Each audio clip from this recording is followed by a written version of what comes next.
Hello, it's me! You may have noticed that we uploaded a bonus episode yesterday, which was Shaira and Melisa's live reactions to Mizumono. So, honey, shush! Sorry, he's helping. So I would recommend going and listening to that first, before listening to this episode.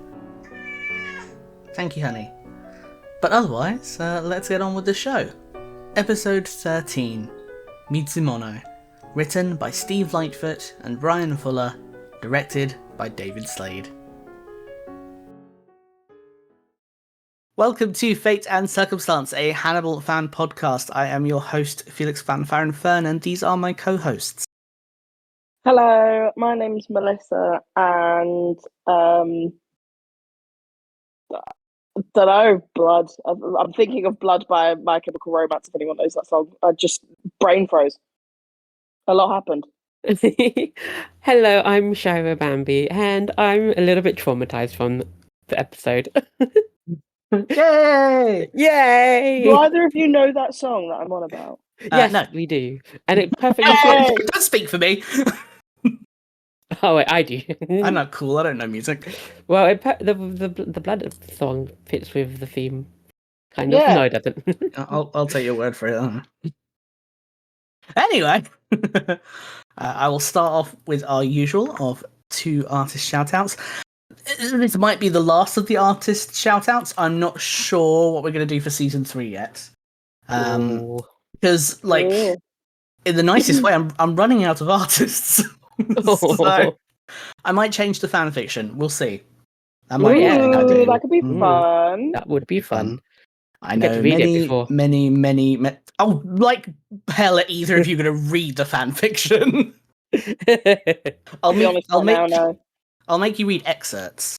Yeah, okay. Yeah, That could that's work. fine. Yeah. My brain can't focus that long. I'll give wish you like you a could. couple of juicy paragraphs or something. Oh. So our final artists of this season are Wildebeest. I think it's pronounced Wildebeest. It's spelled Wildebrust. Is a wonderful Fannibal fan artist who I shared their most recent heartbreaking little comic that made me want to die, which is very good, and I highly recommend that other people read it and want to die. It broke my heart. Because, we just came from Mizumono and this one. Broke my heart. It's quite thematic. It's good. Mm-hmm. But they make beautiful sort of manga style artwork. I know to call it manga style just because DB Mars sometimes tags me in it, and DB Mars associates me with manga at this point, I think, because I'm a weeb. They also make gorgeous keychains, so many different keychains, and also the infamous little Hanakat and Will puppy plushes, where the instructions for the Hannibal one specifically tell you to punch him in the face.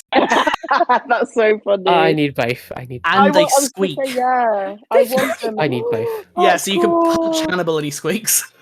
Oh my god, I want the plushies and I want the keychains. The way that they have the The The blood. red chains. so Yeah. cool, yeah. Isn't it clever? That was the very first Wildebeest thing I saw on Twitter back when they designed them, and I became obsessed, and I've finally gotten to order them recently, so I'm very excited to get them. Cool. They're so I love them. It's so cool. And then our second artist is the wonderful Mushbuzz, who is, I think, a Hong Kong-based, definitely Chinese artist, whose artwork is... I don't want to say this in a negative way, because it's not, but the best way I could describe it is nightmarish. Yeah, no, definitely. Yeah, but in a really good cool. way. Like, in a really good way. Yeah, it is really cool. It gives, I don't know, it gives a work that I would think I would see. I know all of this work deserves to be up on a museum, but this feels like museum art, like It feels things like a that you will psycho observe. thriller, Yeah, It's like, it's a tiny bit abstract, and it's very dreamlike. And yeah, it does look like a mishmash of both modern and like classical artwork. It's so Yes. good. And I recently bought both of their art book bundles, which Oh, means, heck oh god, the amount of stuff I received. They do some, I don't know how to pronounce the word, giddily. It's a specific type of printing, and they did a couple of prints in this style, and the artwork has like a rainbow metallic sheen to it. Oh wow. Oh, And I want pretty. to eat them. They're so pretty. Oh, This animated as an episode animated in this style would be so pretty, like Tim Burton type of vibe to it. That would be so good. That would be very, very cool. So yeah, two artists who are both good to follow and good to throw money at. Which I like to do with as many Hannibal artists as possible, which is why I'm always broke. So, let's start off with our first usual question of how did you find the episode? Heartbreaking. Oh, my heart. Melissa, how did you find it? Fuck me, that was a lot. Yeah, valid. Yeah.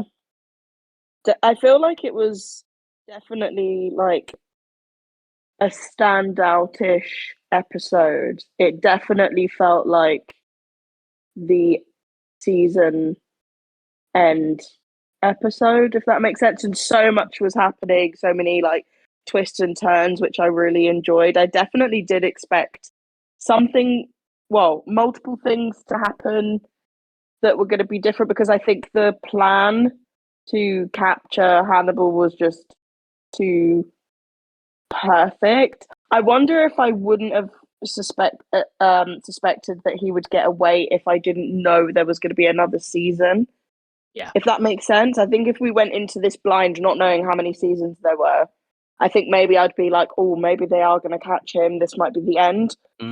But at the same time, the whole show has taught us to expect the unexpected, which is why I was like, this plan is too perfect. There's definitely going to be some things or something that happens that kind of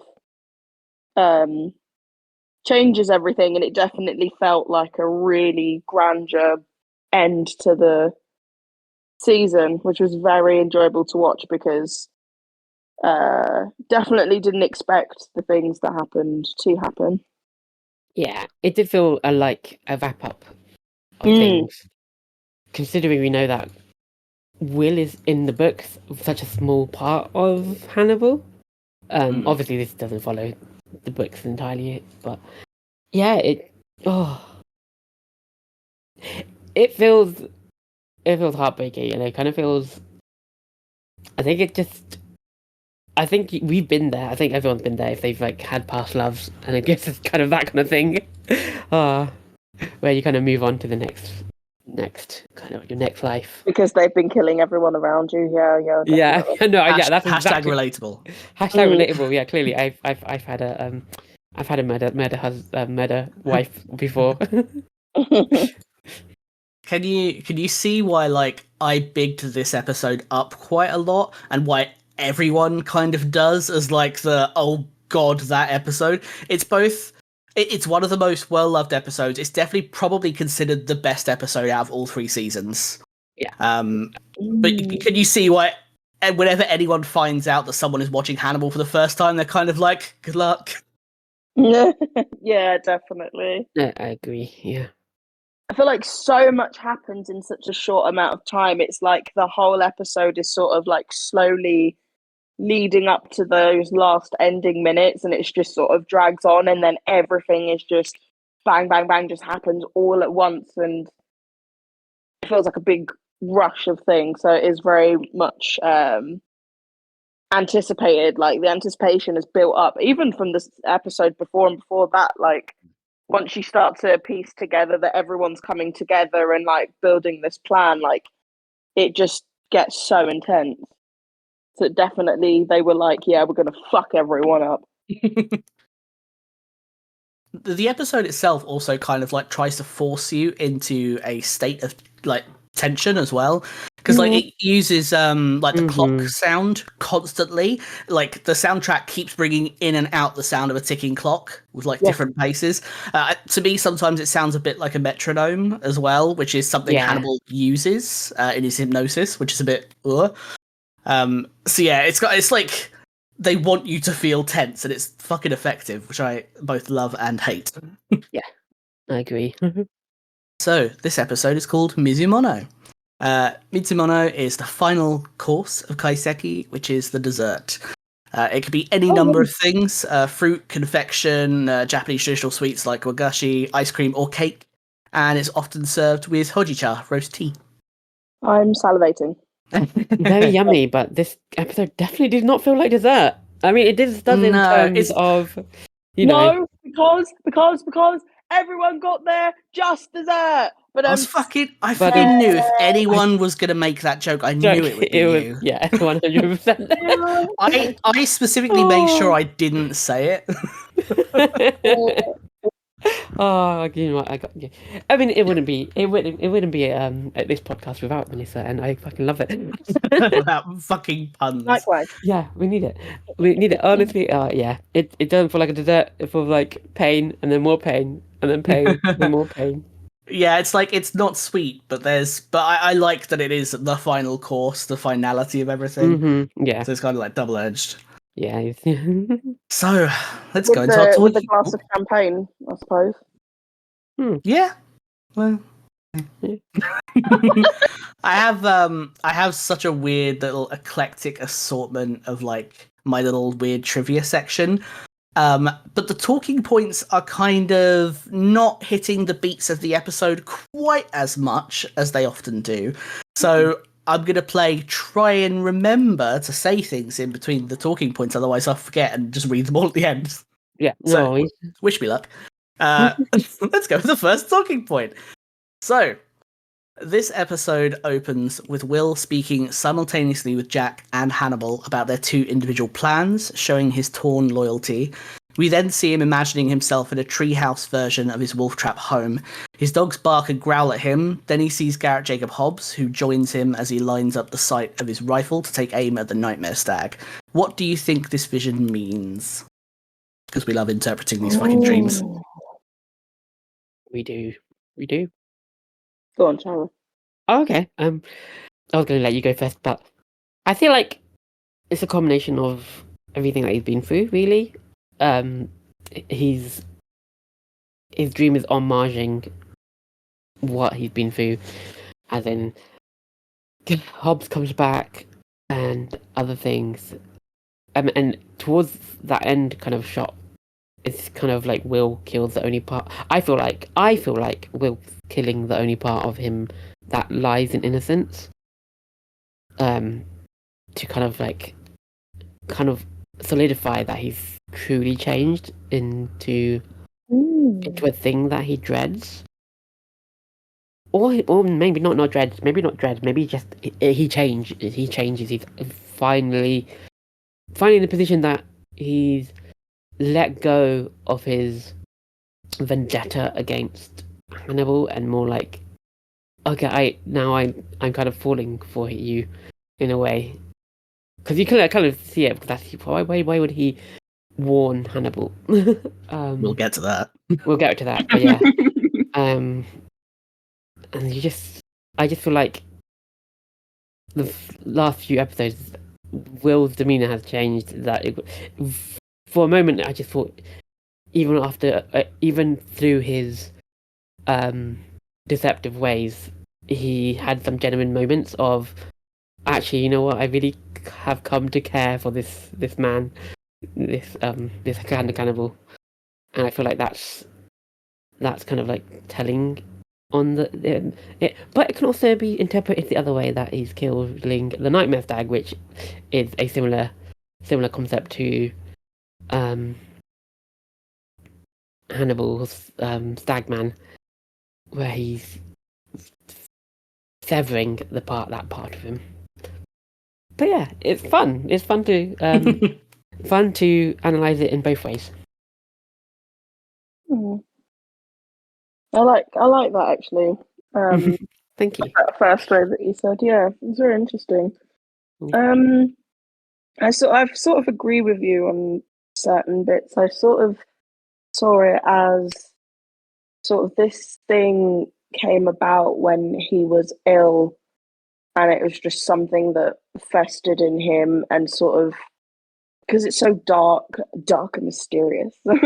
I felt like it was sort of killing off this part of him, like the person that he thought he was, which was, you know, similar to Hannibal. He really believed that, like, all of this, everything that's happened, like you said, everything that he's been through, and also this person that he sort of was led to believe that he was, and also just this whole life that he was leading on. I feel like it was him sort of coming out of it, recovered as who he is, kind of got to himself. He definitely is different.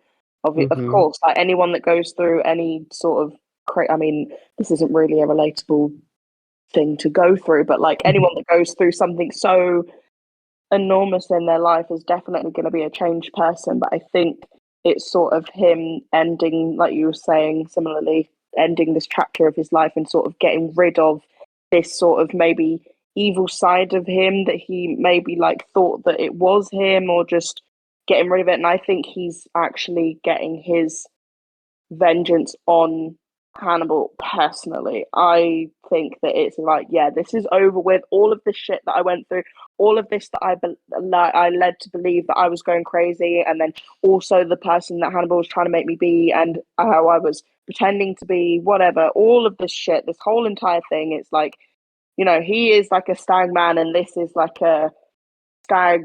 Also, it's like, you know, it's representing sort of the Hannibal in him, and it's like, well, yeah, fuck you. I'm gonna kill you now, and I'm gonna go and kill you. IRL, we're gonna get you. Bye. You know, Will doesn't ever try to kill Hannibal, right? No, but it's like theoretically, him shooting the stag or whatever is him theoretically like killing this whole shit that he's been through. Is what I'm saying. My interpretation is closer to Shaira's original thoughts. We've kind of discussed in previous episodes and the last one as well. To me, the Nightmare Stag does represent Will's innocence, or the part of him he'd like to hold on to, or is trying to and often failing. So to me, it is kind of him killing off the last part of that, but he doesn't actually do it. We see him line up the sight and go to shoot the stag, but he doesn't do it. So I like to think that's kind of like he's getting ready for it. He kind of thinks that this plan means that that's going to be it. That's going to be the last of the original Will Graham, because he's committing to this thing that means someone's going to die. Yeah. Or get incarcerated. But we know what Jack is like with a gun. So it could have been Hannibal dying, potentially. But he doesn't do it. So I like to think that kind of suggests that he thinks he's losing it, but he's not really. There's always going to be a multifaceted part of Will. Will is never going to be Hannibal. Mm-hmm. So I like that. But bringing up a point that Melissa made, how do you not know? How do you know it's not relatable? We literally just established that I had a murder wife. Hashtag relatable. This is true. Who knows what Shaira has been through? Right. So I'm going to mention like weird bits and bobs from this episode. So we see the scene in Hannibal's office where they're burning Hannibal's patient notes, and that includes his notes on Will. You can see some of the notes in photos that have been taken when the props were sold. So it is possible to get a hold of some scans of some of the notes that Hannibal took on Will, but they were made by the props department, so they're not technically considered canon. There's some about his parents, and like the information in them is different. I can't remember all the details. The general accepted by fans canon for the NBC version of Will Graham is that he lost his mum at an early age and then lived with just his dad. He only ever mentions his dad in the show. Oh, yeah. But we don't know if lost as in died or separated or what. No one knows. Yeah. And he was an only child. There's a well-known snippet on one of the documents. And I'm going to say what it says because it's great. And again, this is not technically necessarily canon, but it's very good. So one of the notes that was sold reads, Will Graham is taking well to the hypnosis treatments that he has been going through. He submits to the treatment nicely within a 5-minute interval of interception from my pendulum. He has been showing more and more fatigue in the eyes when the sessions begin. They are taking a larger and larger toll on him. It will not be long until he has no idea what is happening to him. The sessions will continue for the next 6 weeks before we upgrade to the next level. The level of stress this treatment is taking on Will is not a shock to me. His body and mind has been taking such a beating in the past year that he does not even know who he is anymore. This is something I plan to use to my advantage when the time comes. The signal will be clear when he is ready for my darkness to enter into his mind. He needs to be ready. He needs to accept his weakness and long for my power. Oh, Long for my power, you know. so long for my Very power. gay. Very gay, yeah. The power of this cock. Props department clearly had a fantastic time writing these notes. Yeah. Yeah. So, we now know that Hannibal truly did believe Will and fell for his deception, that he believed in his becoming and his apparent honesty enough to risk outing himself to Jack and leaving his entire life in Baltimore behind. He even tried to give Will a second chance, which is a shock when the ending shows us how he is capable of responding to betrayal. So I want to ask you, why? Why was Hannibal, notorious for caring only about himself, willing to throw it all away? Eats people. What does that mean? Like, why would it's not okay. Of course he was going to only think about himself. No, but my point is he's not just thinking about himself. He's willing to throw away his entire life to start a new life with Will. He truly loves him. Yeah, maybe no one was able to really sway his mind like that. And now he's heartbroken and catching a flight, not feelings. I think he's truly found someone, like as we talked about earlier, he sees so much of himself in Will.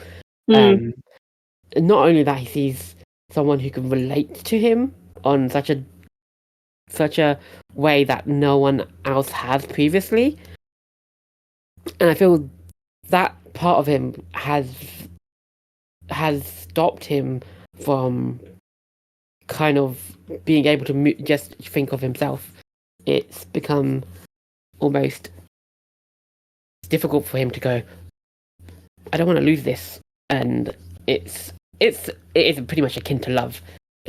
Maybe obsession, but obsession is so close to love. And love can be so close to obsession as well. But yeah, I believe that he's put so much time towards Will, right? Like, that is also something that's probably difficult for someone to move past, even if you are what Hannibal is seemingly infallible. Even if you're seemingly infallible, he's still human, even though he thinks he's a god. So he clearly values that. Yeah, I mean, I agree with the most simplistic version of that. It's love. Yeah, it's love. Yeah. He's never been seen like that before, and we saw that through season 1, where essentially his obsession was because Will was the only person to see him for who he really was, even without knowing every part of him. And now we've gotten to the point where Will knows everything, essentially. He knows what Hannibal does. He's shown that he's willing to partake in what Hannibal does. And Hannibal doesn't have anything to hide from him anymore, which he's probably never had with another person in his life, where he could just be open and honest with someone. Mm-hmm. Which, to me, makes sense as to why he'd throw everything away, because he genuinely believed him. And it's heartbreaking. I hate it. Only in a weird way, a bit of a sense of normality for him. The fact that he could have feelings like this towards someone, and it was like, oh, maybe I could have like a little family, and someone actually sees the kind of person that I am and is like willing to accept me and like live my life, let me live my life how I want to, because society says that this isn't okay and I would get in a lot of trouble. But this guy is like, yeah, no, that's fine, and wants to do it with me. Who is this guy? Like, I feel like it would be so natural to have such strong feelings towards him. Like, I feel like anyone would. Not that, you know, if you're a serial killer and then you show someone and they're like, yeah, let's do it together. But I mean, like, you know, when you find someone that you can really be yourself to, and they're like very accepting that's in like very innately like a very attractive thing. It kind of makes you attract to someone, whether it's in a friendly way, platonically, or like romantically. Like, I feel like you draw to people that are very like make you feel comfortable. I feel like maybe it was a bit of a sense of, oh, like, maybe I am a normal person, like, because this person sees me for who I am and I can be myself around him. He kick my feet. Well, yeah, I mean, You know? who doesn't want to be seen and understood by someone entirely? Yeah. And for Okay. someone like Hannibal, who's probably very isolated and lonely, he's very social, but that social is fake. It's as Bedelia said, what it's he's his person suit. Yeah, it's Yeah, what that's he's it, built up for a way of people to perceive him and not his real identity. Yeah. He And did a Hannah Montana. pretty much. And he stops testing Will by this point as well, because that's kind of always been his thing. Is like, I think probably out of concern of loneliness, he needed to make sure that Will was the right person, and part of that is through his obsession with Will's becoming and kind of trying to make him like him. But part of it is also just making sure that Will won't turn around and betray him. Yeah. Yeah, That worked out for you, didn't it, babe? it's painful. It's painful. We well, shouldn't be so caring for this killer, but you know, the show has made us. we should. And do you know why we should? Why? Whose point of view do we primarily see this show from? Hannibal. Will. No, Will. Oh, Will. Yeah, okay. it's Will. Will is the protagonist. Will is the person's POV we primarily see. Oh, yeah, That's why we empathize with Hannibal. Because Will empathizes with No. Hannibal. Yep. No. You No, but guys empathize with Hannibal. No, Will does. No, Will does. I'm sorry, too. that's true.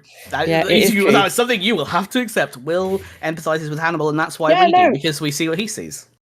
That's why you guys do. I don't, is what I'm saying. You reject the show's narrative. Fuck everybody. I'm going to go back to the office scene a little bit. So, I've mentioned before that Hannibal has a memory palace, but it's never actually been specifically mentioned in the show until this point. This is where we hear the term memory palace. And when they discuss it, Hannibal describes it as more than just a mnemonic system, but a vast physical construct inside his head. This scene gives 2 callbacks to the finale, which I heard Shaira realise whilst we were watching it, and I felt awful because it's so painful when you realise it. So Will saying that all he needs is a stream, and to put his head back, close his eyes, wade into the quiet of the stream, and that's exactly what Hannibal tells him to do when he guts him. Yes, he does. Which makes my heart hurt. Really? What you're saying is he's the sick fuck, not us. Well, we already knew that. The other callback is that Hannibal told Will in his office that if he is ever apprehended, he will live in his memory palace. But when he's faced with the reality that Will might mean for him to be incarcerated, he can't stand it. It's completely different to what he claimed. I think it shows us the real Hannibal, the vulnerable, weak Hannibal, that actually all these things he might claim, but the thought of having everything taken from him is too scary in the end. Yeah. So again, he's not infallible. He's not a god. No, he's not.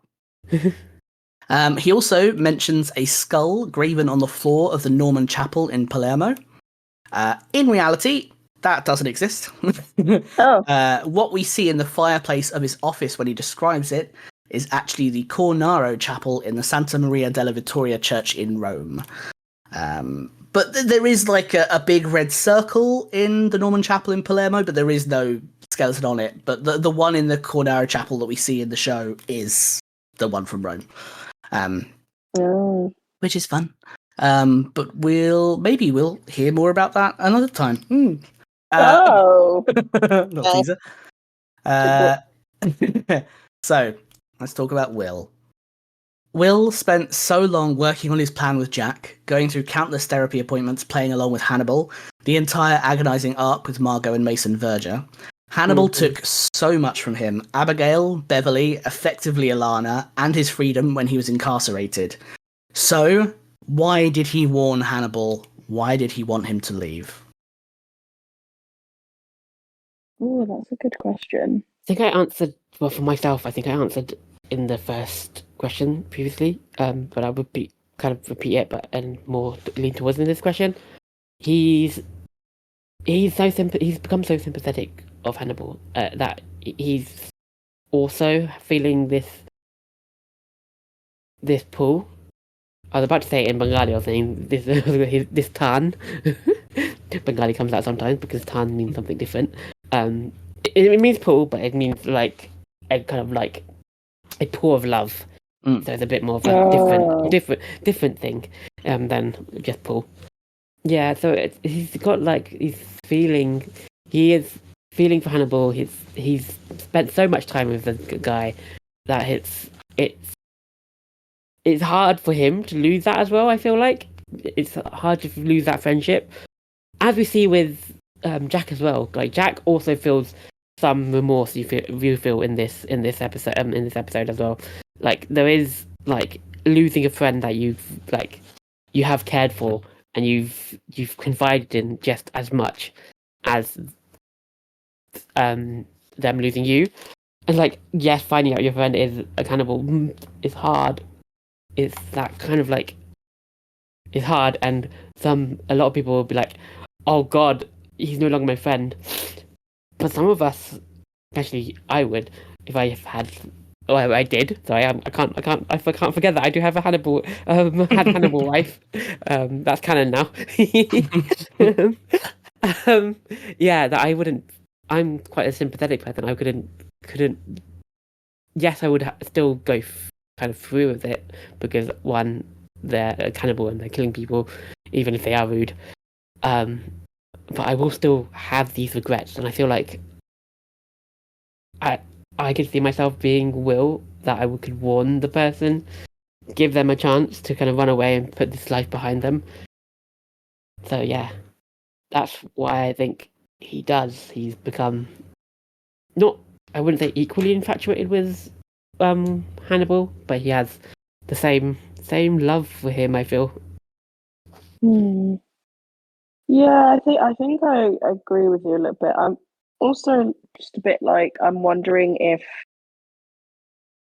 it was I don't know if I'm trying to think of it too logically, like it kind of coincides with him giving off the vibe that he is sort of double crossing the FBI for Hannibal, and then maybe kind of makes it a little bit easier for Will to sort of get in, but then he does say you were supposed to leave. So maybe like I would believe that he does have like feelings for Hannibal in the sense of like care and concern, like the way that everyone else sort of quote unquote fell for Hannibal in a way. Like when Jack says, "I want to thank you for your friendship" to him, I think he's genuinely sincere in that and does actually mean it, because I think Hannibal aside, that's a whole different fucking can of worms, but I think everyone wouldn't be human unless they sort of admitted and like acknowledged that they did have, you know, good feelings and good like warm attributes and felt happy about the memories that they do have with Hannibal. Like I feel like anyone would. Like it's just like, you know, knowing people that you know your whole entire life until they show certain true colors and you're like, well, fuck you, because that doesn't align with my morals. Do you know what I mean? Like I feel like with Will obviously being a bit more involved, maybe it is like what you said, Shira, it just runs a bit deeper and he just does actually care for him, and he's like last minute like, oh fuck it, I'm just gonna say, so that he can maybe like get away, but we just sort of clear his name, like his being Will's name. I don't know. It is something that kind of did baffle me a little bit, because I was like, it makes sense all with the plan, and then also Hannibal known anyway, which we were sort of back and forth about. What did he know that Will was double crossing him as well, and then goes and cuts his stomach open. So it is all very confusing. I feel like a lot of it is very much like playing with the emotions of the audience in the way in which Hannibal toyed with everyone else's emotions around him. So I'm sort of like answer, but then I also don't have an answer at the same time. Thank you for attending my TED talk. I'm fucking confused. To me, it's quite simple, but that's because I've watched it a lot. Yeah, okay. Yeah, Will cares about Hannibal. Mm-hmm. He had a plan.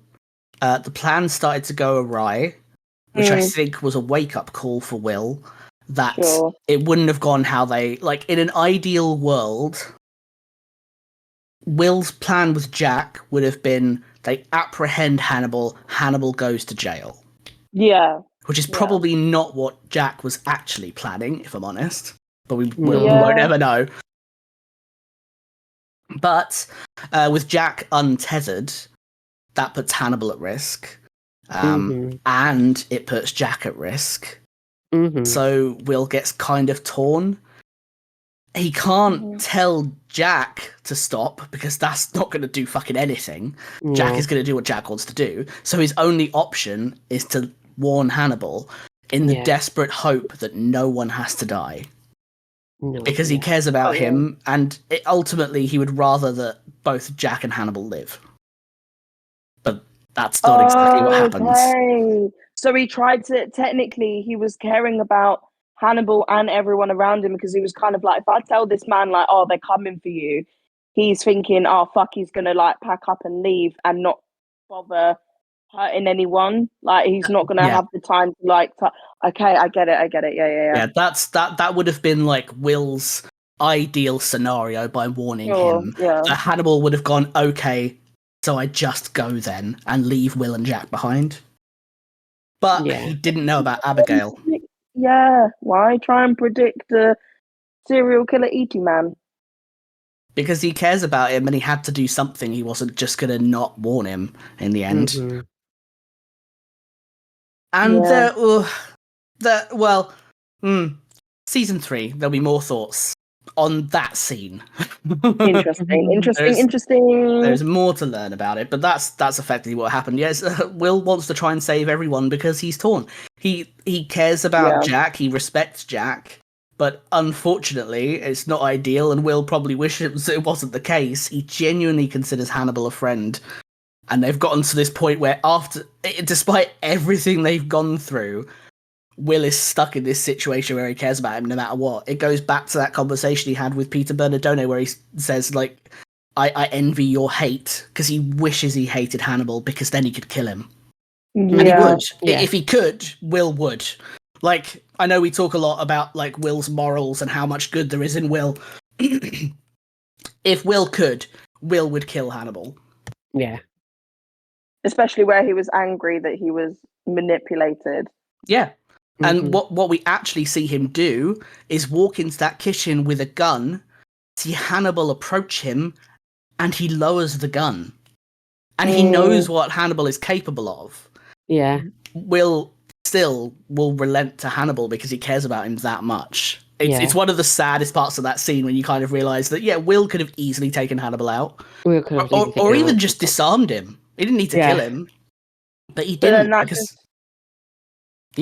Just further shows how Hannibal has manipulated him, though, and just has a hold on him. I think that's the sad reality of this point is Will's not under Hannibal's manipulation anymore. And that's not something you have to agree with. No, I just mean that he has a hold on him in the terms of, like, he's made him, like, emotionally tapping him so that he doesn't need to quite literally physically mind control him, but he stopped that, and now he can't help how he feels, his emotions, his feelings. Well, yeah, it's not manipulation, it's mutual affection. Which in a way is almost worse. Yeah, for sure. 100% is almost worse. And and that kind of vindicates me in being Team Will. No, it vindicates me in being Team Hanagram. Thank you very much. Okay, Hanagram. Yeah, I know. I am. I wouldn't say I'm Team Will. I am Team Hanagram as well. The reason I want my mother husbands. You can see how I seemed so pro Will in season 1 and so pro Hannibal in season 2, and that's for a reason. It's because I'm team both of them, and that's the point of season 2. Season Team 2 Will. breaks into you trying to empathize with more different points of view because of Will. Again, we're following Will's lead. Sapphic women for Team Will. Sapphic women do love Will and Hugh Dancy. Yes. Yes. So, British boy. in this Sorry. episode, this episode features a rare example of Hannibal not explaining the meal being served, but he does clarify that it is lamb to fit the theme of their Yes. Last Supper. Unsurprisingly, Janice Poon refers to it as the sacrificial lamb. So Cool. the main dish is lamb with blood oranges, mustard seed farfalle. I think that's how you pronounce the pasta. Ooh. With sage. Yeah. That pasta. I can't say it in like our Italian way, but farfalle, I think it's something like that. Yeah. Bow-shaped pasta. With Yeah, sage. those. Peppers in minted pea pods and pea shoots. For the main rack of lamb display, Janice tied the small ribs at the top together to represent praying hands. She didn't actually mention all of the accompaniments with the lamb, but you can see in like the pictures, it's like pomegranates, persimmons, grapes, and then various other bits and bobs. Oh my god, the praying hands! I get it. I'm looking at a very photo. I see. Yeah, I like it. There was in the script, there's a scene where Hannibal breaks bread, which I also very much like, more religious stuff. And Janice Poon did make butterfly-like bread that resembled wings once it was cut open, but that got cut, sadly. Also on the table are lobsters hatching from cantaloupes, because Janice Poon. Yeah, Poon. And You know what? I love Janice Poon. that's just her brain. Yeah. And beetles emerging from calla lilies with Yeah. tiny melon balls resembling fish eggs. Yes. There's also this vegetable display. I just looked at it, was like, yeah, this is a vegetable display. It features rattlesnake tails and peacock feathers. Yeah. I was wondering what the tails were. Yeah. In the photo, like in the behind the scene photos, you can see them very clearly. But in the episode, I think you just totally miss it. Yeah. Which is very cool. This is one of her most out there Hannibal displays, and you don't notice them. And again, fucking beetles. They're massive beetles coming out of the lilies. So the vegetable display is a baby yellow and purple cauliflower, purple baby artichokes, kale, Savoy cabbage, patty pan squashes, whatever they are, a giant heritage tomato, and okra. Obviously, like lilies being the flower of death. It's such a good display. It's very good for the finale. Again, so much of it we miss. It's quite brief. There aren't many close-ups of the meal. There's just like the one big swooping shot at the start of that scene. Are we sure that Janice Poon isn't a kind of mastermind like Hannibal? I mean, she is essentially, but in a way, she is part of Hannibal because she makes all of his meals. Yeah, really, 100% of that. Okay. And this is not the only show. She's done like batshit food for many TV shows. Yeah, she has. Yeah, she is just a weird genius. She is a genius, and I cannot wait to get the cookbook, but I'm gonna have to wait until season 3. I'm so excited for this cookbook. So excited. So, why do you believe that Hannibal kept Abigail alive? Have you had any thoughts, maybe, on what she might have been up to this whole time? You might not have a clue, but I thought I'd ask. I knew it! I knew it! After all the disagreement from you, and you going, oh, you put so much blood, I knew it.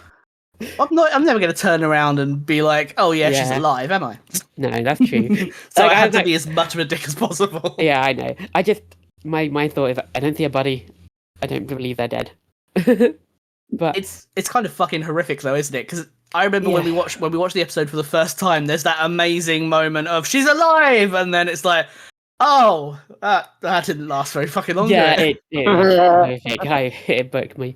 It broke me. What was I gonna say?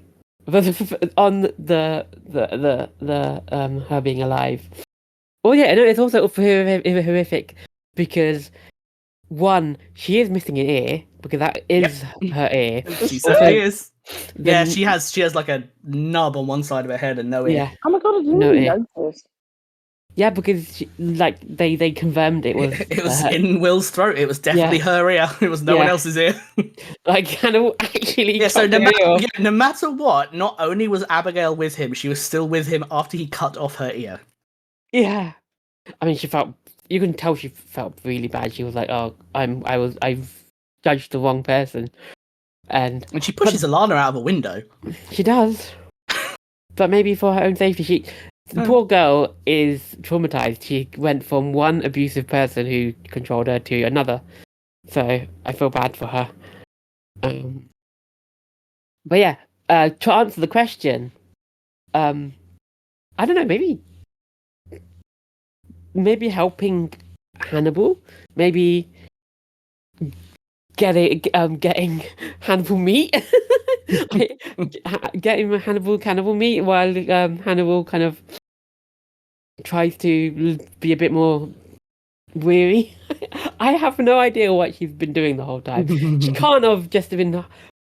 It'll be really funny if we can go back through the episode and she's been in like some of the episodes just really in the background. But obviously they wouldn't do that because people hyperanalyze all the episodes. Where's Wally with Abigail? Yeah. Oh my god, that's so funny. That would be great, actually. That would have been great. Like just not like absolutely revealing her, but like just a coat here and there.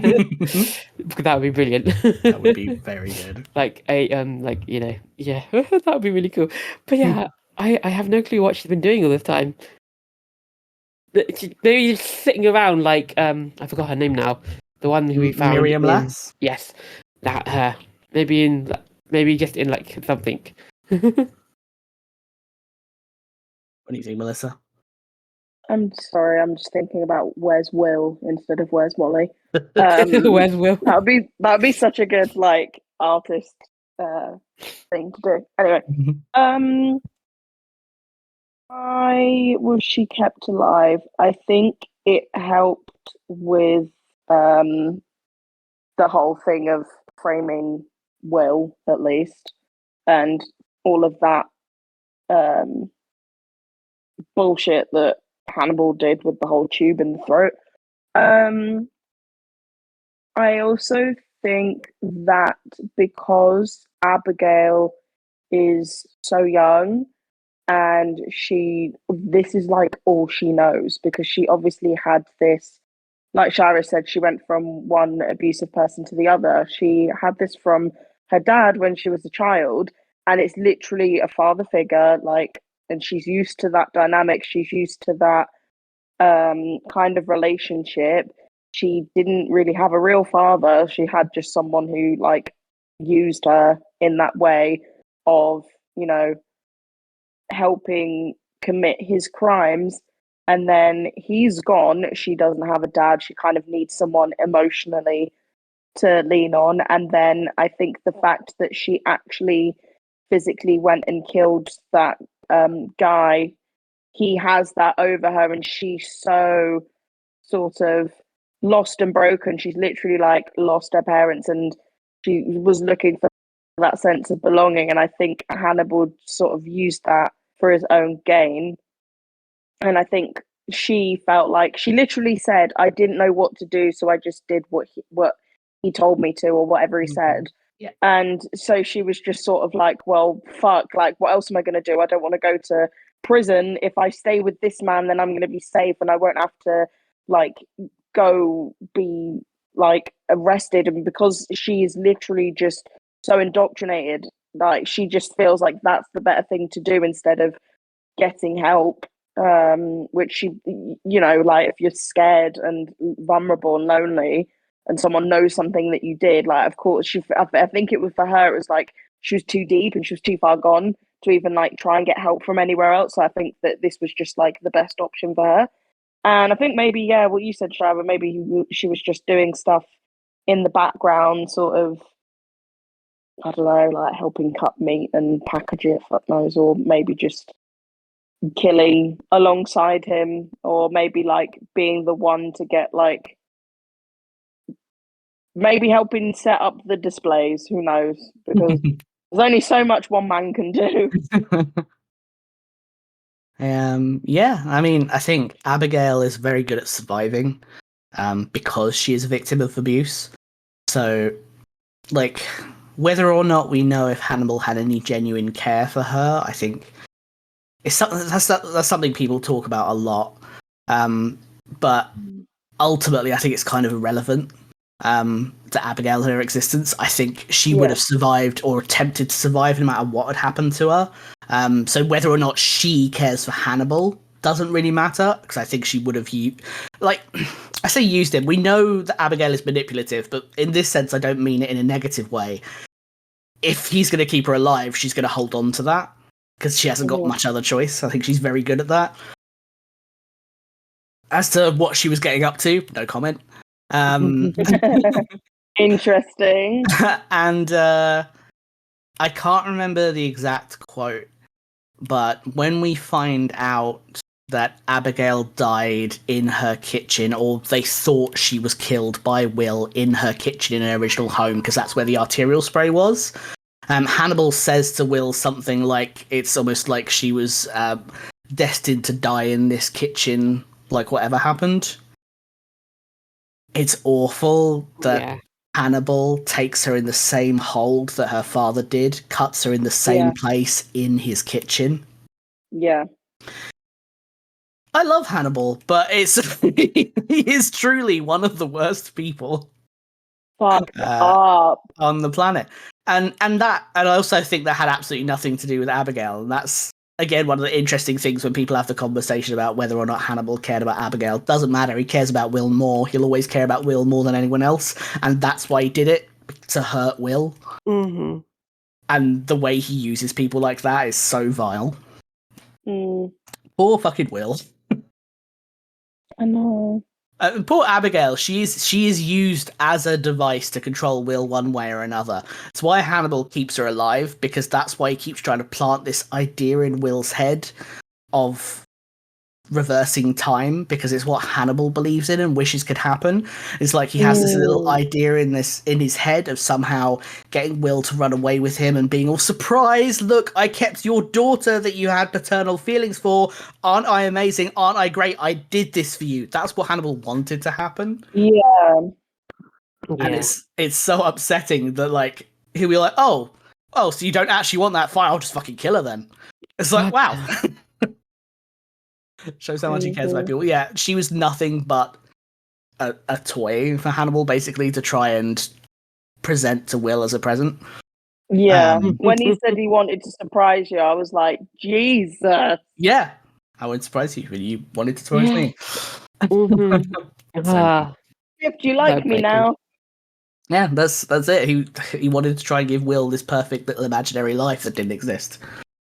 And it's sad because he loves him, and unfortunately, he's not a sane, well-functioning person. Yeah, he's not. No, he loves him in a very, very, very bad brutalist way. We'll go back to the dinner party a little bit. I just wanted to mention this because it kind of makes me laugh a little bit. Hannibal says, "Do you know what an imago is, Will?" And Will says it's a flying insect, and Hannibal says it's the final stage of transformation. And then he goes on to this alternative definition to do with psychoanalysis. Will wrote a book on forensic entomology. Of course he knows what a fucking imago is. How dare Hannibal think he doesn't know what the final stage of a flying insect is called? Anyway, that's just what to mention. Will was like, imagine if Will was like, actually, this is the one very niche, like, area in. I just actually don't know what this is. Please tell me. That would be very, very off character, I feel like, but it would be funny. Just brings up from beneath the table his book and just holds it up. Yeah. On the table. Or like the next day, he gifts Hannibal his book. It's hand signed as well and addressed to hand signed. And he click on and kiss the page at the end instead of like an X. He's written the definition of imago in the front page. Yeah.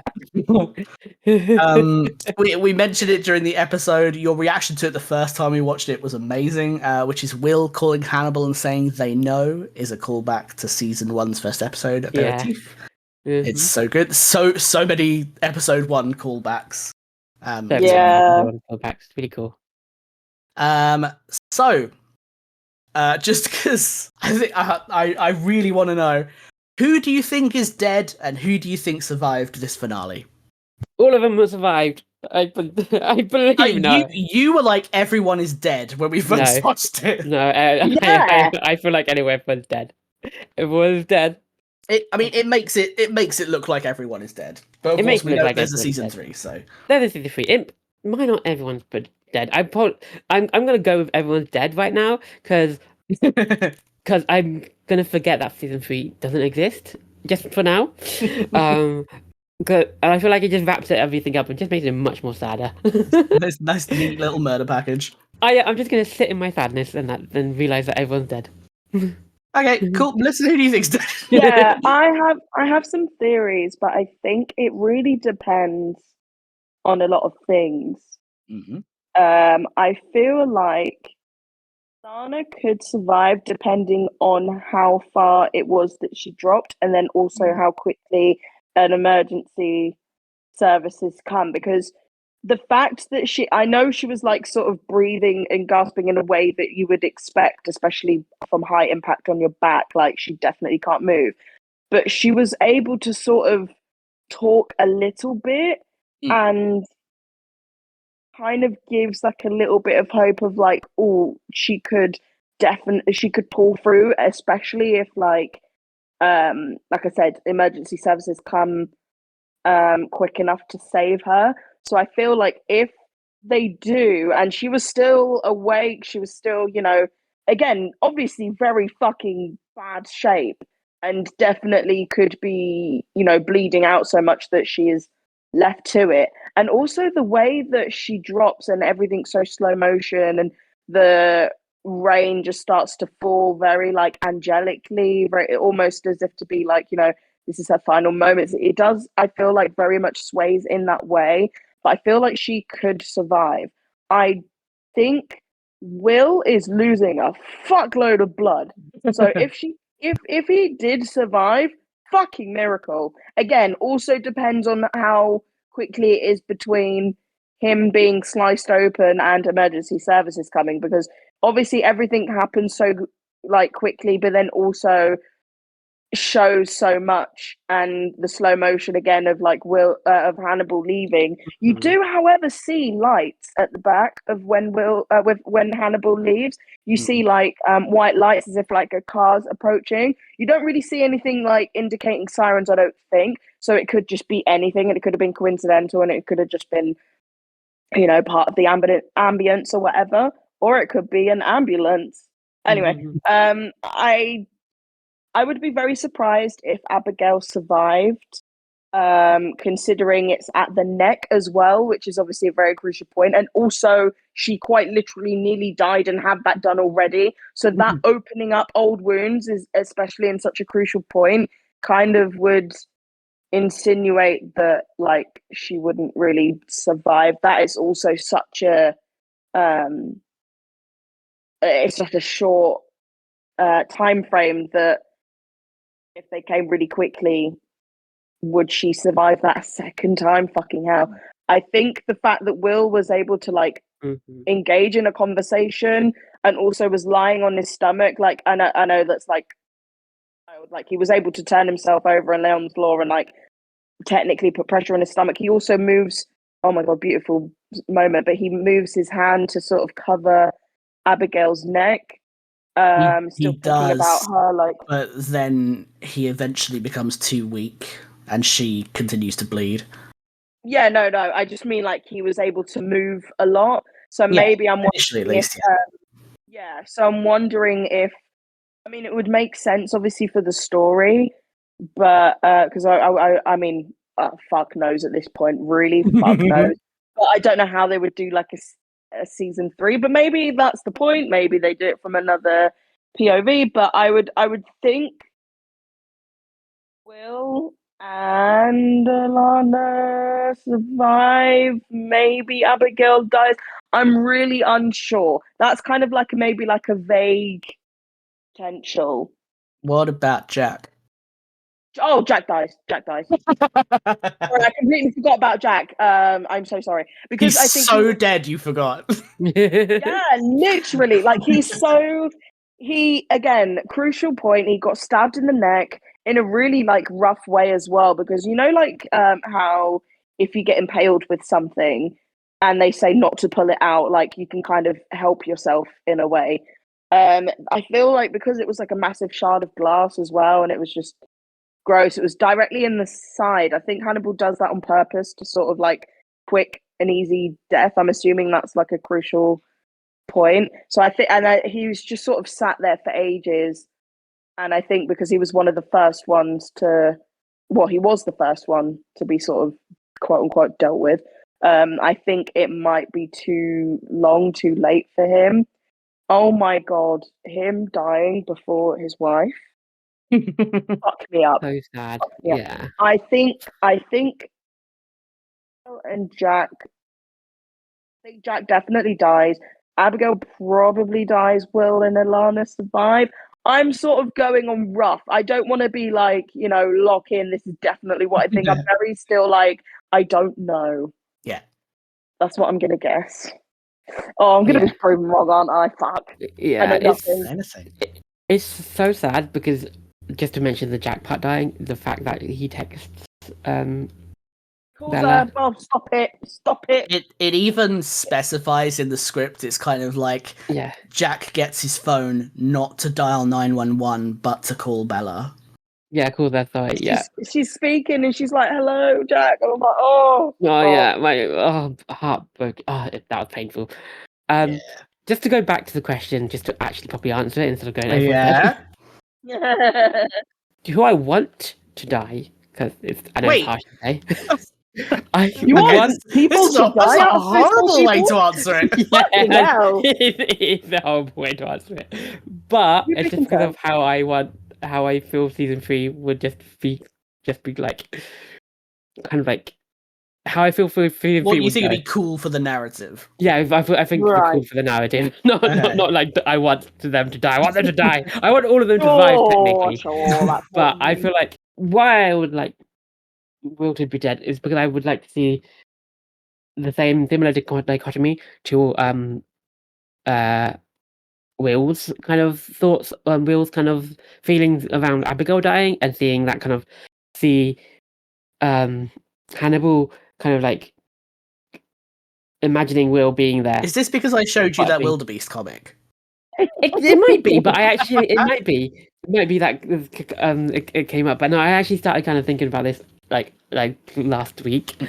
I was like, oh, that is if Will was dead, is that how the episode is going to go? And that's because I was thinking ahead about my next predictions kind of thing, because I do as soon as I start watching it. We always do, just because it helps to figure out what I'm going to say in the episode.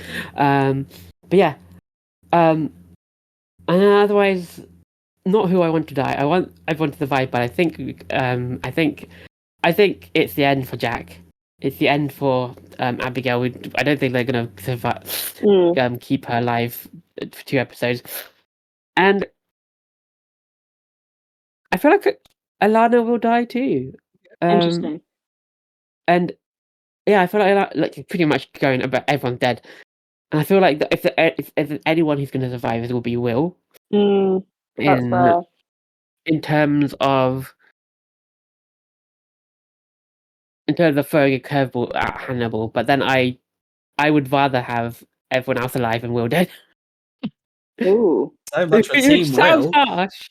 Which sounds harsh. It does. But yeah, I definitely would be surprised if Alana died as well, because fucking falling flat on your back from what looked like really high is Yeah, I just feel like it would provide such good viewing to see it be coming from Hannibal's side now. But yeah, it might even be the similar thing. It might, but yeah. Okay, interesting. How many episodes are there in the final season? Also 13. 13. Okay, cool. Can you imagine if everyone survived? Fuck, what do we do here? I'll I'll let you know that season 3, similar to season 2, actually even more so, has kind of 2 parts. It's again in 2 halves. Got you. Okay, interesting. Yeah, 2 different stories again. So what was your reaction to the after credits scene? Just to say, my reactions were different between the two watches. Okay. My first reaction when I first watched it was shock. I was like, "Oh my god, how could Bedelia betray everyone like that?" Having watched, because one, I think I was trying to get away from the sadness of that whole scene previously. But then when I watched it today, I was like, I just saw this look of utter dismay on her face. That she's trapped. She feels trapped. She's sad. She's almost like she wants to go in within herself to get away from what like this horrible kind of scenario. But also, I also saw that sadness in Hannibal's face and eyes too, and that also killed me because God damn it, leaving everything behind is difficult, and leaving like the person you love behind is difficult, even though you're the one who kind of killed them. Yeah. My whole thought of the final scene was it's sad and ouch, my heart. So if there's Sorry, anything I'm Melissa. gonna no, not at all. So if there's anything I'm going to be here with you guys is honest. Oh god. When you initially said end like scene, no fucking clue what you were on about until Shaira started talking. I was like, because I was like, wait, what scene? I completely forgot about it for that split It was second. just that memorable. We listen, we don't judge. Okay. Yeah, I think it was both like a shock, but also not surprising at the same time that this jammy fucking bastard has a way out and just has got someone to help him like nothing. And then also seeing Bedelia and also seeing her face was just like a bit of a sinking feeling of like this poor woman. Like it was so of like, what is this hold like? And then we find out everything that happens, and then it's just sort of like we realize in that split second how deeply rooted and how strong this sort of hold Hannibal has over her. Like, why in heavenly fuck would anyone who has been through this shit like then go and help him? I think her saying like, "Oh, I'm gonna get away. I'm, you know, you're too dangerous. I'm gonna get away from you." I feel like even then that was sort of like, it's like, was that calculated for Hannibal's like backup plan or something, or you know what I mean, or just like entirety of this was what Hannibal planned all along. I don't know. It's just very strange. So It's heavily I suggested that Hannibal was going to kill her, but she left before he could. I just thought of something. Yeah, that she did get away, but Jack brought her back, and I think now she knows Hannibal. She clearly went, okay, my best option here is to go along with Hannibal, and go to him, and that's the way I will survive. Well, I'm wondering if it was that he went to her and she quite literally had no other choice if she wanted to stay alive.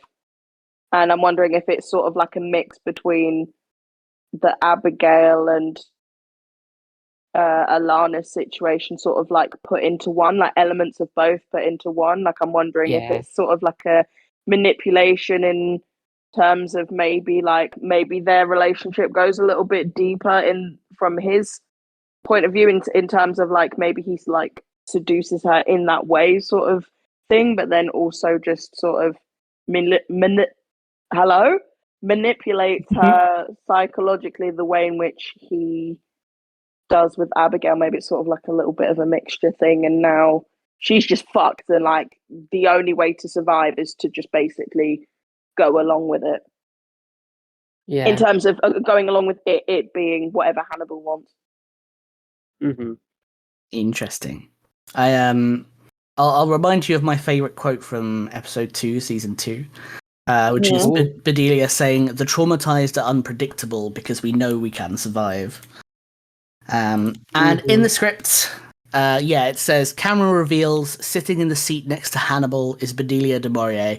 The weight of the world appears to be on her shoulders, pensive, but she forces a polite smile. I also will let you know, just because it's a fun little tidbit, is originally it was going to be Abigail on the plane with Hannibal. Interesting.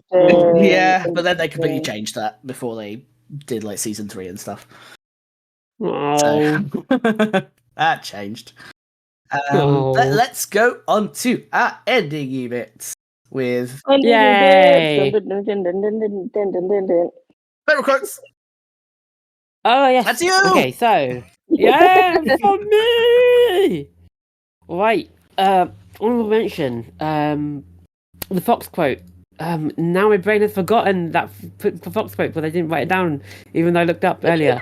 She read it out earlier. Yeah, I did read it out earlier. It was if the rabbit screams, the fox comes running, but not for. When the fox hears bit. the rabbit scream, he comes running, but not to help. Yes, but not to help. Yes, that's it. Honorable mention to that. And then, second honorable mention is we are all desperate for hope. I like that. Just the way he says it. That was really good. But honestly, and it's like I could honorable mention to to Will saying it first. But I already just it's a really sad part of it. But like, you can see Hannibal. You can feel Hannibal's pain in it as well. Wade into the quiet stream. Into the quiet of the stream. Wade into the quiet of the stream. Like the whole quote as well. Just killed me. And I just That's a very well loved quote, unsurprisingly. Yeah. I was like, that's ouch. And yeah, those are that is my favourite quote, and those are my favourite honorable mention those quotes. Nice. Sorry, my phone locked. My quotes are Freddie Lowndes one. Because I like her. Do you know what? I think she reminds me of women that I've fancied, which is why that she like just pissed me off at the beginning. Yeah. And I started to feel sympathy for her. She's been through some shit, and now she's actually just really cute. Like the actress is really pretty. Anyway, I'm just swayed. I'm gonna meet her. By... Sorry, carry on. Oh my god, yeah, you are. I just suddenly remembered, really suddenly. Can you get like nice photos for me, because I think she's pretty. I'm me simple woman, me like pretty women face, and I'm brain mush. Very valid. I'm a simple bitch. I like a pretty woman, and that's all there is to me. My quote of hers is, "I'm going to enjoy my resurrection. Nothing sells better than a survival story." It's just the way that she says it, and I'm like, this babe, this bitch, this babe. Yeah. Hashtag team Freddie. Yeah. Tell that to episode 1, episode 3 me, whatever. Yeah. 100%. Yeah. Oh god, there's so many quotes in this episode, but you know, like I also have like another long quote, but I think I'm going to mention it in a bit. I wonder if I could beat you to it. I've got a lot of quotes. Yeah, go Felix. First, actually, I'm just going to mention a little bit of cut dialogue. Just because I forgot, and I know a lot of Fannibals really like it, so I'm just going to mention it.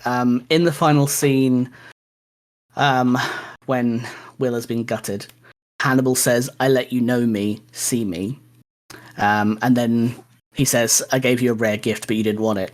In the script, he says, "I let you know me, see me," and Will responds, "You wanted to be seen," and Hannibal says, "By you." Oh, hurts my little heart. I have to give an honourable mention. It's very important I mention this. Of fate and circumstance has returned us to this moment when the teacup shatters. I forgive you, Will. Now you finally know why the fuck I called this podcast Fate and Circumstance. Yeah! Actually, when we all watched it together, he said it, and we also, I mean, it was kind of given away because we watched with subtitles as well. So the minute that we saw it, we all just like cheered. We're like, Yeah. In the middle of crying as well. I was trying to be all, it's the tail! Yeah. yeah, same. I wasn't crying, but yes, for you I guys, was it must have crying. been like I was so bawling much my ass off. emotion going on at one moment. Also, That's so fun. Kath was watching as well, and even she was like, "Yeah!" Our secret fourth member. Yes, it only took us 26 episodes, and we finally got there. So I'm not going to put these in any real order. I'm just going to throw some quotes. So I really like Hannibal's quote to Bella, which is, "Love and death are the great hinges on which all human sympathies all human sympathies turn.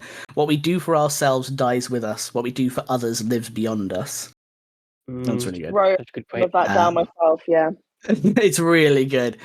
And then I like, "All the palace chambers are not lovely, light and high. In the vaults of our hearts and brains, danger waits. There are holes in the floor of the mind." Just a nice little, like, not everything's great in Hannibal's head. No. And then, just because as always, I like to say the stupid emotional quotes, so it's obligatory for me to say, "Time did reverse. The teacup that I shattered did come together. A place was made for Abigail in your world. Do you understand? That place was made for all of us together. I wanted to surprise you, and you wanted to surprise me." Yep. Yeah. That's Yeah, it. that killed me. Don't worry, I'm not crying again. I feel nothing. Should I be concerned? It's No, probably the it's best. okay. Like, Probably for the best. it's probably healthier for your heart and your mind if you don't empathize with Hannibal. Yeah. Moments? Favorite moments. Okay, so like that, I was gonna mention that favorite moment because of that whole scene. I was gonna make it as my like one of my favorite quotes. I thought it better as my favorite moment, part of my favorite moments, because it's just that whole scene just hurt and it looked really cool. It looked really good, and the fact that it, like the music and everything, Oh, that piece of and music the kills quote, me. and that quote in itself is great, and it all leads on to my favorite moment, and that's gotta be the rain scene of Hannibal coming out into the rain. I shouldn't. Okay, you said I shouldn't. I keep saying I shouldn't sympathize with Hannibal, because we do, because we see it from Will's perspective, and we're made to sympathize with Hannibal in the way the episode portrays him. But yeah, that part on the first watch and the second watch just made me cry harder, and I just like, oh, I could feel it because the music swelled and everything, and I was like, Can I just say that scene? And that's my favorite moment. That scene and that moment. Can I just say, with the rain hitting him on the side and him like wiping it off his face and everything, very fucking gay coded. It was giving me Tattoo all the things she said. Like, it was so like for the gays. Do you know what I mean? Yeah, I mean, he just gutted the man he's in love with and left heartbroken. So Very yeah. European gays specifically. If you get it, you get it. Yeah. I get it. That's another reason why I fucking love it. And also it's mad. Understood. Also, it's mad in the rain. Yeah. So, I'm really glad everyone saw the vision and understood and, got what I was saying. Thank you. I am going to have that song stuck in my head though now, so thanks for that. Yeah. Oh, what a moment. Yeah. My favourite moment, just because it was, it kind of, again, my favourite moments, I say it every week, I'm sorry, they're always based on shit that makes me laugh for no fucking reason. What I've written in my notes, moment, which just the moments where it's like showing the double, triple, quadruple crossing, and then his Hannibal and Jack's faces come together, and it's fucking horrific. And then so Will weird. does. It's and then just Will's, and then it's like kind of cool when it's Will, because it's obviously two parts of two different conversations that are kind of the same. But when it was Jack and Hannibal, I pissed myself. I thought that was so funny and so gross and weird, but also really funny. And then I was like, with the Will one, I was like, oh, it was really cool. There was so many emotions, but I think I felt every fucking emotion I've ever felt in the Yeah. span of like 5 seconds. It was a wild ride. That's my favorite moment. Very valid. It gave me a Clockwork Orange. Yes! I'm not sure Oh my why. God, It yes! gave me a Clockwork Yeah, Orange. yeah. Yeah. For my favorite moment, shocker, it's not the final scene. Because I didn't want to be reusable. All I wrote, oh Jesus Christ, Catch knocked something over and scared me. Oh, I just wrote the final supper. nice. Oh, nice. Because it makes me sad, and I hate that the script ends with Hannibal having tears brimming in his eyes. Fuck you. I hate Yeah. that Hannibal really tries to overtly give Will an opportunity to avoid all of this, and he doesn't. Fuck you. I hate that Will just doesn't pick up on it and just keeps going. Fuck you! Fuck that scene. Fuck Give the show. us this day Yeah. our daily man-eating lover. And the bread was cut out. Yeah. So for next season predictions, just, go ham. Tell me things you would like to see, things you think might happen. Doesn't have to be realistic. Just, whatever thoughts you got about season 3, mysterious season 3. Well, I think I mentioned it earlier with my kind of who I want to die. Which You is want Ian. Will as a ghost. I want Will as a ghost. I want Ghost Will, and I want Ghost Will shenanigans with Hannibal. I also kind of want it to be funny, and gay. I can tell you, spoiler, Yeah. season 3 is both funny and gay. Oh heck yeah! All I your wanna dreams cook have it. come true. Do you know what that was like? That was like, I don't know. When you're watching like a live final of a competition, like a Big Brother, like I can now tell you the winner of 2003's Big Brother house is. That felt like that, where it was like, I can tell you, like, we're gonna find out something fucking groundbreaking here. Buckle up, bitches. I can now tell you that season 3 is in fact, and I'm like, oh my god, what's happening?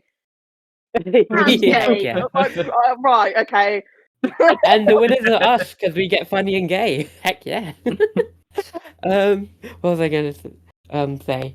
I also hope to see kind of like I feel like Jack is dead. I want to see a funeral bit of both Jack and Bella. I want Oh my god. Wow. not that. I just want closure for them. I feel You know what? my heart You hurts. saying that, and I want I closure. bet that happened. I bet that fucking happened. I bet there's no. I No, but I like, hope not. I actually hope not. I bet there is I'll never tell. I hope not. My heart's gonna break. Yeah, no, I bet there is actually just like a joint funeral and they're buried together, like next to each other. Oh, that's gonna be. Oh god. Okay. No. I wish I don't. No, I don't want that because that's gonna make my heart break and not give me closure. That fucking happens, doesn't it? I want Abigail alive. Oh, you always want Abigail alive. I want Abigail alive. I want the poor child to get some therapy. Oh Proper god, let her therapy. die at A least. proper life. Okay, yeah, that's true. Maybe, yeah. She's gone through enough. Yeah, that's true.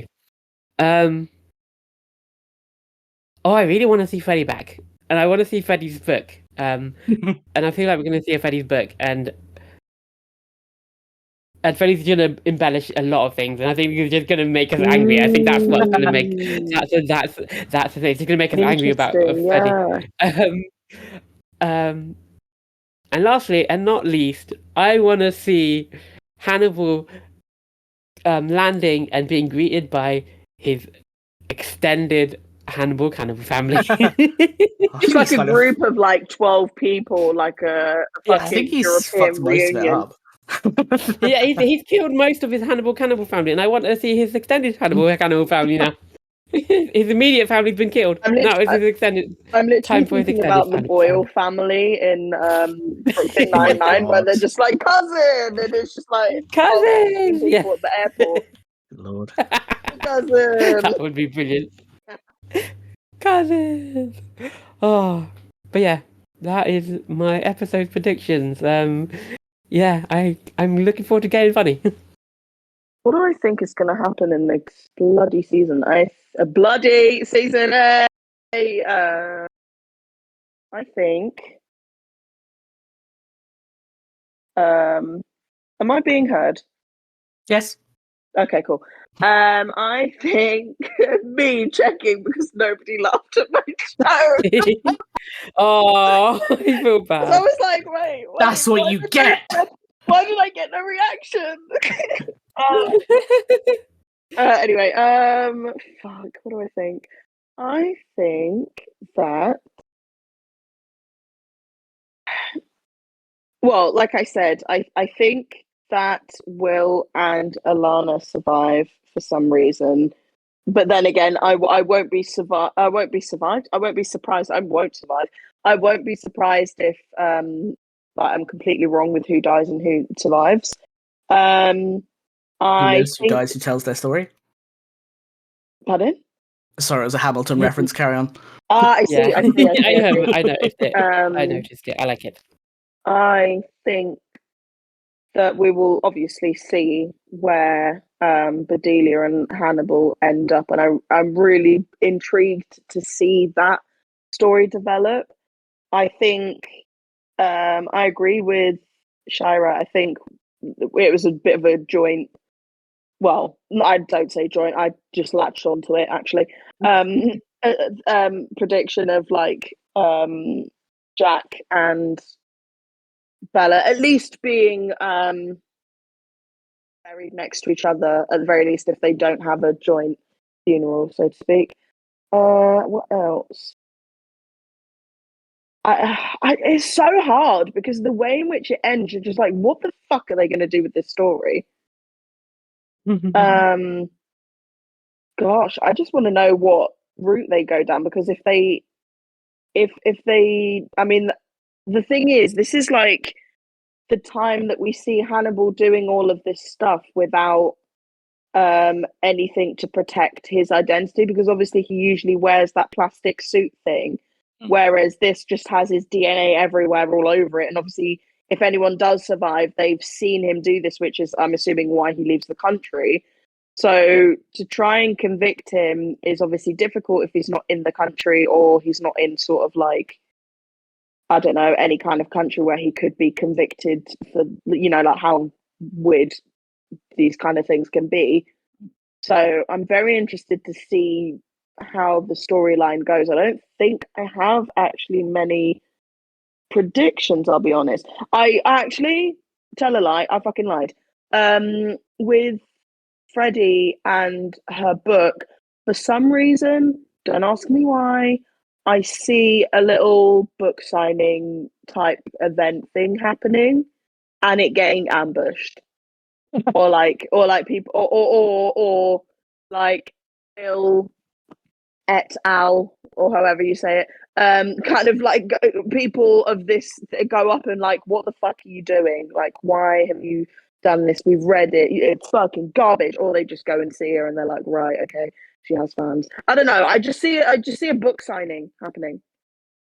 Or I want that for her anyway. Or she goes to like a press event for her book or something, and she's dressed to the nines and she's acting like a celebrity author. Oh, love that. Yeah, Lots of fun. that's what I want for her. That's all I have to predict, to be honest, because I'm so like, fuck, where are they going to go with this? Melissa, you're missing something. Oh yeah. Oh, gay sex. Yay! Yay! The least possible enthusiastic gay sex. Well, because like, who's gonna have the gay sex? Can it be women? What am I saying? It can be I'll women. never tell. Oh my god, Suffolk, fucking get together! It's our time. It's our time. We'll just have to wait and see. I'm ready. A bit too ready, but I'm ready. Everybody, fucking gayness together. It's our time, babes. Let's go. Bisexuals rise up. My next season's predictions. Everyone. Yes. Hold on, I have to flip a coin using Google. Everyone heads lives. Everyone lives. Hey, everyone lives. Thank you, Google. But either everyone lives or everyone dies is what you're saying.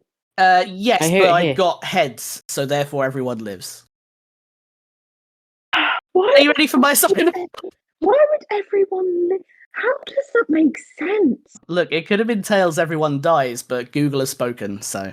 Yeah, but like the fact that either one, I understand if everyone dies, but if everyone lives, why would that be a thing?